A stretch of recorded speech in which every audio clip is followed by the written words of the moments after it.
नमस्कार दोस्तों। प्रस्तुत है हिंदी कहानी नाराज पत्नी। ये कहानी पति पत्नी के खट्टे मीठे रिश्तों पर आधारित है, जहां प्रिया अपने पति के साथ किराए के मकान में रहती थी। प्रिया के पति का नाम था सुनील और वो रेलवे में नौकरी करते हैं, लेकिन अपने काम के चलते प्रिया को समय नहीं दे पाते थे। इसलिए उन्होंने तय किया कि वो अपने माता पिता को गांव से बुला लें, ताकि प्रिया को अकेलापन नहीं लगेगा। प्रिया बहुत ही मिलनसार लड़की थी और वो अपने सास ससुर को दिल से प्यार करती थी। इसलिए अपने पति के फैसले पर वो भी रजामंद हो जाती है और कुछ ही दिनों में सुनील के मम्मी पापा इनके साथ रहने के लिए आ जाते हैं। प्रिया को कुछ दिन तो अच्छा लगता है, लेकिन फिर वही अकेलापन महसूस होने लगता है। दरअसल अभी अभी प्रिया की शादी हुई थी और वो अपने पति के साथ कहीं भी बाहर घूमने नहीं जा पाई। उसे अपने पति के साथ पर्याप्त समय भी नहीं मिल पा रहा था। इन सब बातों से वो मन ही मन हताश होने लगी थी और फैसला करती है कि वह जबरदस्ती अपने पति के साथ कहीं बाहर घूमने का प्लान बनाएगी और अगर उसके पति नहीं माने तो वो अपने मायके चली जाएगी। शाम होते ही सुनील अपनी ड्यूटी से वापस आता है और अपनी नाराज पत्नी को देखता है तो पूछ बैठता है, क्या हुआ मेरी प्रिया को? आज बहुत उदास लग रही है। और कुछ ही देर में प्रिया उसे कहीं बाहर घूमने जाने को कहती है, लेकिन सुनील अपने काम को लेकर बहुत परेशान होता है। इसलिए वो प्रिया को मना करने लगता है। प्रिया पहले से ही जिद ठान चुकी थी, इसके आगे सुनील को झुकना ही पड़ता है।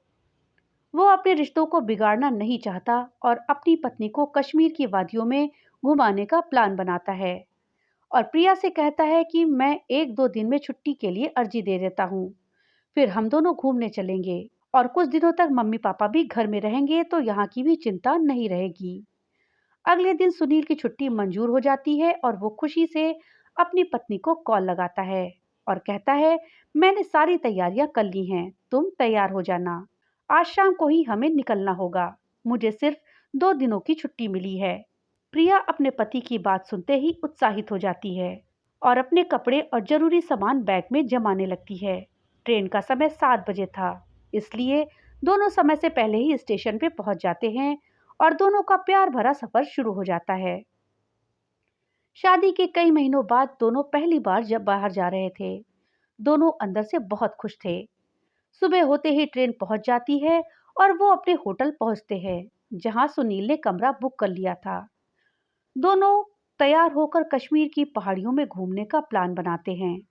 मौसम बहुत ठंडा होता है, इसलिए दोनों ने ठंड से बचने के लिए गर्म कपड़े भी पहन रखे थे। पहाड़ी में चढ़ने के लिए बहुत से लोग आए होते हैं और सभी के साथ सुनील और प्रिया भी शामिल हो जाते हैं। कुछ दूर चलने के बाद प्रिया को थकान महसूस होने लगती है और अपने पति से कहीं आराम करने को कहती है। सुनील भीड़ से हटकर एक पेड़ के नीचे अपनी पत्नी के साथ बैठ जाता है। कुछ देर बाद दोनों फिर से अपना सफर प्रारंभ करते हैं, लेकिन प्रिया और आगे नहीं जाना चाहती है और वो सुनील से कहती है, मुझे ऊपर नहीं जाना है। लेकिन सुनील अपनी पत्नी को पहाड़ी के ऊपर का नजारा दिखाना चाहता था। उसे पता था उसे पता था वहां जाकर दोनों को बहुत अच्छा लगेगा, इसलिए अपनी पत्नी के लिए एक घोड़े वाले से अपनी पत्नी को ऊपर ले जाने की बात करता है और घोड़े वाला प्रिया को ऊपर ले जाने के लिए तैयार हो जाता है।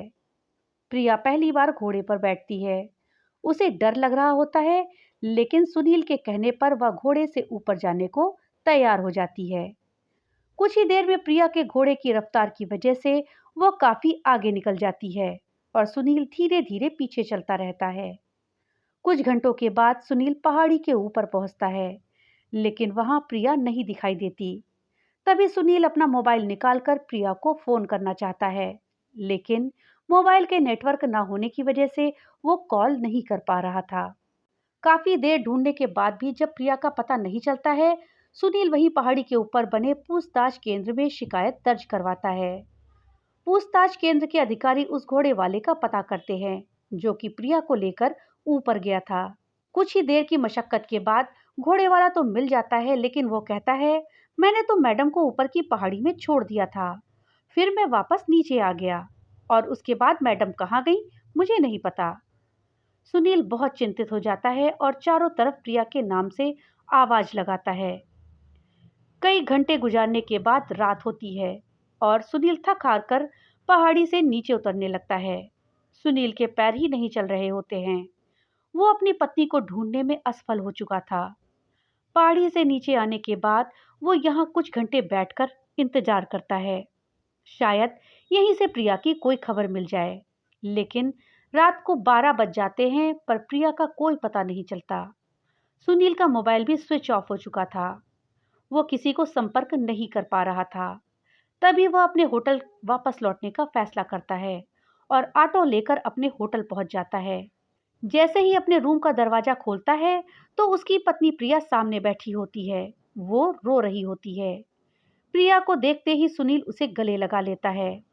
सुनील प्रिया से पूछता है, तुम यहाँ कैसे पहुंची? तब वह अपनी बात बताते हुए कहती है कि ऊपर पहुंचकर मैंने कई घंटों आपका इंतजार किया, लेकिन जब आप नहीं आए तो मैंने किसी और से आपका फोन लगाने के लिए कहा, लेकिन आपका फोन तो लग ही नहीं रहा था।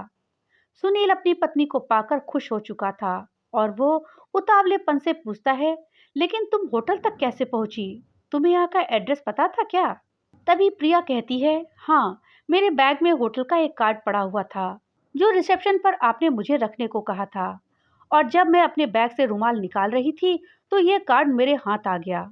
सुनील और प्रिया एक दूसरे से मिलकर बहुत खुश होते हैं। उन्हें देखकर ऐसा लगता है जैसे कई बरसों के बाद बिछड़े हुए दो प्रेमी मिले हों। होटल के सभी लोगों को दोनों के गुम होने की कहानी पहले से ही पता होती है, इसलिए सभी दोनों के मिलने पर उत्साहित हो रहे होते हैं और उनकी खुशी को बढ़ाने के लिए होटल का मैनेजर उनके ट्रिप को फ्री कर देता है और वो अगली बार आने के लिए स्पेशल ऑफर देता है। और दोनों लोग अपने घर वापस लौट आते हैं और कश्मीर में हुई घटना के बारे में सोच सोचकर बहुत हंसते हैं और अपने घर लौट आते हैं। दोस्तों, कहानी अगर अच्छी लगी हो तो लाइक और ज़्यादा से ज़्यादा शेयर करिएगा। और हाँ, अगर चैनल पे नए आए हैं तो चैनल को सब्सक्राइब करना मत भूलिएगा। और अपने विचार हमें कमेंट बॉक्स में लिख करके ज़रूर बताइएगा। तो मिलते हैं अगली एक नई कहानी के साथ। तब तक के लिए बाय बाय।